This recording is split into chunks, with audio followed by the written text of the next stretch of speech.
इशिता एक गरीब माँ की बेटी थी। पिताजी कई साल पहले गुजर गए। अब सारी जिम्मेदारी उसकी माँ पर ही थी। इशिता बड़ी हुई तो उसकी माँ को उसकी शादी की चिंता होने लगी। तभी आयुष की मुलाकात इशिता से उसकी सहेली की शादी में हुई। इशिता उसे इतनी पसंद आई कि बात शादी तक पहुंच गई। आयुष अपने परिवार के साथ इशिता के घर पहुंचा। आयुष की भाभियां धीरे से बोली, कैसी लड़की पसंद की है तुमने? देख रहे हो, ये घर नहीं माचिस की डिब्बी है। पता नहीं अपना भी है या किराए पर रहते हैं। और न बाप है न भाई, लेना देना क्या खाक करेंगे। बोल देना लड़की पसंद नहीं है और चलो यहाँ से। आयुष ने कहा, देखो भाभी, शादी तो मैं इसी लड़की से करूंगा, और रही बात घर की, तो वो तो मेरे घर में रहेगी। मुझे यहाँ आकर थोड़ी रहना है। आयुष ने हाँ कर दी और उनका रिश्ता पक्का हो गया। कुछ हफ्तों बाद इशिता की शादी आयुष से हो गई, मगर आयुष की माँ और भाभीियों का पारा 7वें आसमान पर था। आयुष की माँ कमला बोली, महारानी आ गई है, जाओ भाई उसको गाजे बाजे के साथ अंदर ले आओ। लोगों को भी पता चले कि कितने बड़े घर की बेटी आई है हमारे घर में। आयुष के पिता राजेंद्र ने कहा, अरे चुप कर भाग्यवान, क्यों बड़बड़ाए जा रही हो? तो कमला बोली, तो आप ही फूल बरसाओ उस पर, मैं तो अंदर जा रही हूँ। इशिता बिना किसी के स्वागत के अंदर आ गई और अपने पति से बोली, सुनो जी, क्या घर में हमारी शादी से कोई खुश नहीं है? मेरे स्वागत के लिए कोई बाहर नहीं आया? तो आयुष ने कहा, अरे नहीं इशिता, ऐसा क्यों सोच रही हो? दरअसल शादी की भागदौड़ में सब थक गए हैं, इसलिए आराम कर रहे हैं। बाकी जब सुबह तुम उन्हें अपने हाथों से कुछ स्वादिष्ट बनाकर खिलाओगी ना, तो सबका मूड फ्रेश हो जाएगा। सुबह इशिता रसोई में आ गई। उसने अपनी जेठानियों से पूछकर नाश्ता बनाया। नाश्ते में खीर, पूड़ी और मशरूम की सब्जी बनाई। जब सब लोग खाने लगे तो आयुष के भाई ने कहा, अरे वाह, बहुत ही स्वादिष्ट खाना बनाया है इशिता ने।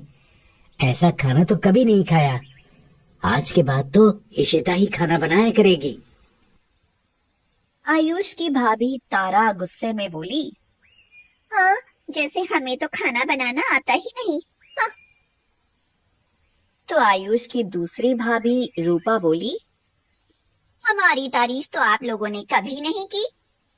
अब तीसरी भाभी बेला ने भी कहा, नई बहू की बात ही कुछ और होती है, फिर भी नई 9 दिन, पुरानी 100 दिन। हाँ। कमला बोली, बोल लिया सबने, चुप हो जाओ। ऐसे कौन से गुण भरे हैं खाने में जो तारीफ खत्म ही नहीं हो रही। इशिता उनकी बात सुनकर चुप रही। धीरे धीरे इशिता ने सारा घर संभाल लिया। घर के सभी आदमी जो ऑफिस की कैंटीन में खाना खाते थे, अब वो इशिता का बना टिफिन ऑफिस लेकर जाते थे। खुद भी खाते और अपने दोस्तों को भी खिलाते थे। सबके दोस्त इशिता के हाथों के बने खाने की तारीफ करते थे, जिसे सुनकर इशिता की तीनों जेठानियों को जलन होती थी और कमला तो उसे वैसे ही पसंद नहीं करती थी। चारों सास बहू इशिता से हर छोटी छोटी बात पर झगड़ने लगती और उसे हर बात पर ताने देती। इशिता ने एक दिन आयुष से कहा, आयुष, आप पहले से जानते थे कि मेरे घर के क्या हालात हैं, तो फिर आपने मुझसे शादी क्यों की? माँ जी और दीदी मुझे बात बात पर ताना देती हैं। तो आयुष बोला, इशिता, सच बताऊं तो मैंने तुमसे शादी घर वालों के खिलाफ की थी, इसलिए कि मैं तुमसे बहुत प्यार करता हूँ। मुझे लगा तुम्हें देखकर सबकी सोच बदल जाएगी, लेकिन ये लोग नहीं बदले। तुम चुप रहा करो, धीरे धीरे सब ठीक हो जाएगा। एक दिन इशिता फ्रिज में सब्जी रखना भूल गई, जिससे वह खराब हो गई। कमला गुस्से में बोली, बहू, ये तुम्हारे बाप का घर नहीं है कि जैसे मन में आए वैसे करो। मेरे बच्चे खून पसीना बहाकर कमा कर लाते हैं और तुम बर्बाद करने पर तुली हो। इशिता ने कहा, माँ जी, मुझे माफ कर दो, मैं भूल गई थी। कमला फिर बोली, क्या भूल गई थी? इस तरह से तो तुम रोज भूल जाया करोगी। तुम्हें याद रहे इसलिए इसकी सजा तो तुम्हें जरूर मिलेगी। तुम्हें 2 दिन तक खाना नहीं मिलेगा। पूरा दिन निकल गया। इशिता पूरे दिन भूखी रही। वह रो रही थी कि तभी आयुष आ गया और उससे पूछा, क्या हुआ इशिता, क्यों रो रही हो तुम? तो इशिता ने कहा, आयुष, मुझसे ऐसी क्या गलती हो गई? सिर्फ सब्जी फ्रिज में रखना ही तो भूली थी। माँ जी ने रसोई में ताला लगा दिया, मुझे खाना नहीं दिया। मैं सुबह से भूखी हूँ। आयुष हैरान होकर बोला, माँ, माँ, ये सब क्या है माँ? क्या कसूर है इशिता का? ये भी तो इस परिवार का हिस्सा है, फिर इसके साथ ऐसा क्यों कर रही हैं आप? तो कमला गुस्से में बोली, कोई हिस्सा नहीं है ये मेरे परिवार का। जा, इसे लेकर चला जा यहाँ से, और आज के बाद इसकी शक्ल भी मत दिखाना। आयुष को भी गुस्सा आ गया। उसने इशिता से कहा, इशिता, जल्दी से अपना बैग पैक करो, हम यहाँ अब 1 मिनट नहीं रुकेंगे। कमला फिर बोली, जो इसका है ले जाएगी। मेरे घर के किसी भी सामान को हाथ मत लगाना। हाँ। छोड़ो इशिता, चलो चलते हैं। वो दोनों घर से चले गए। इशिता ने पूछा, आयुष, कहाँ रहेंगे हम लोग? तो आयुष ने कहा, मैंने अपने दोस्त से बात कर ली है, हम कुछ दिन वहीं रहेंगे। रहने का ठिकाना तो मिला, लेकिन किस्मत की ऐसी मार पड़ी कि कुछ दिनों बाद बहुत घाटे में आने की वजह से आयुष की कंपनी बंद हो गई। इशिता परेशान होते हुए बोली, लगता है हमारे दिन खराब चल रहे हैं, इसलिए सब कुछ गलत ही होता जा रहा है। अब तो लगता है भूखे मरने का समय आने वाला है। तभी आयुष का दोस्त रमन आकर बोला, अरे क्यों भूखे मरोगे तुम लोग? भाभी के हाथ में इतना अच्छा हुनर है, वो इतना अच्छा खाना बनाती हैं। तो अच्छा खाना बनाने से क्या होता है? खाना तो तभी बनेगा जब बनाने के लिए सामान होगा। अरे तुम समझे नहीं भाई, कुछ लोगों को टिफिन की जरूरत है। अगर तुम्हें बुरा ना लगे तो भाभी टिफिन बनाकर भेजने का काम कर सकती हैं। मैं एडवांस लेकर भाभी का काम शुरू करा दूंगा। इशिता बोली, मैं जरूर करूंगी भाई साहब। मैं वहाँ भी तो सबके टिफिन बनाती थी और सब तारीफ करते थे। मैं कल से ही काम शुरू कर दूंगी, बस आप ऑर्डर दिलाने में मेरी मदद कीजिए। फिर क्या था, इशिता ने टिफिन बनाकर भेजने शुरू किए। देखते ही देखते उसके टिफिन की डिमांड बढ़ने लगी। धीरे धीरे इशिता टिफिन वाली के नाम से मशहूर हो गई।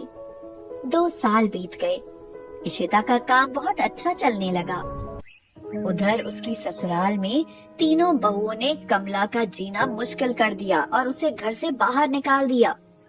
अब कमला अपने पति के साथ किराए के घर में रहती थी।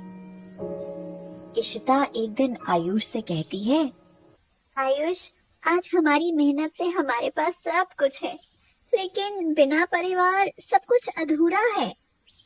तो आयुष बोला, इशिता, अपने साथ इतना कुछ होने के बाद भी उन्हें याद करती हो? सुनो, मुझे तो आज सुरेश जी के यहाँ टिफिन पहुँचाने आज एक नया ऑर्डर आया है। एक बुजुर्ग दंपत्ति पीछे कॉलोनी में किराए पर रहते हैं। मैं एड्रेस दिए देता हूँ, तुम वहाँ टिफिन पहुँचा देना। इशिता ने कहा, आप जाओ, मैं खुद जाकर उन्हें टिफिन दे आऊंगी। इशिता वहाँ जब टिफिन लेकर गई तो वहाँ अपने सास ससुर को देखकर चौंक गई। कमला भी हैरानी से बोली, बहू, तुम यहाँ और ये टिफिन तुम क्यों लाई हो? तो इशिता ने पूछा, माँ जी, पिताजी, आप बताइए आप यहाँ कैसे? और आपको टिफिन मंगाने की क्या जरूरत पड़ी? कमला दुखी होकर बोली, बहू, तीनों बहू और बेटों ने हमसे सब कुछ अपने नाम करा लिया और हमें घर से बाहर निकाल दिया, इसलिए अब हम यहाँ रहते हैं। इशिता ने कहा, अब आप यहाँ नहीं रहोगे, मेरे साथ हमारे घर चलो। तुम्हारे घर? हाँ, हमारे घर। माँ जी, जब आपने हमें घर से निकाल दिया, उसके बाद इनकी कंपनी भी बंद हो गई। तब से हम टिफिन का काम करते हैं। आपके आशीर्वाद से अब हमारा अपना घर है। इशिता उन्हें अपने साथ ले गई। आयुष ने उन्हें देखा तो बहुत खुश हुआ और बोला, माँ, पिताजी, आज आपको यहाँ देखकर मैं बहुत खुश हूँ। इशिता तो आपको रोज याद करती थी। कमला दुखी होती हुई बोली, बहू, मैं तुम्हारी गुनहगार हूँ। अपनी बहुओं के कहने में आकर मैंने तुम्हें बहुत सताया, लेकिन अंत में तुमने ही हमें सहारा दिया। मुझे माफ कर दो बहू, माफ कर दो। इशिता ने कहा, माँ जी, जो भी हुआ अच्छे के लिए हुआ। अगर आप मेरे साथ ऐसा नहीं करती तो आज मेरा इतना नाम नहीं होता। दूर दूर तक मुझे लोग टिफिन वाली के नाम से जानते हैं। कमला बोली, तुम बहुत अच्छी हो मेरी टिफिन वाली बहू। ये कहकर कमला ने उसे अपने गले से लगा लिया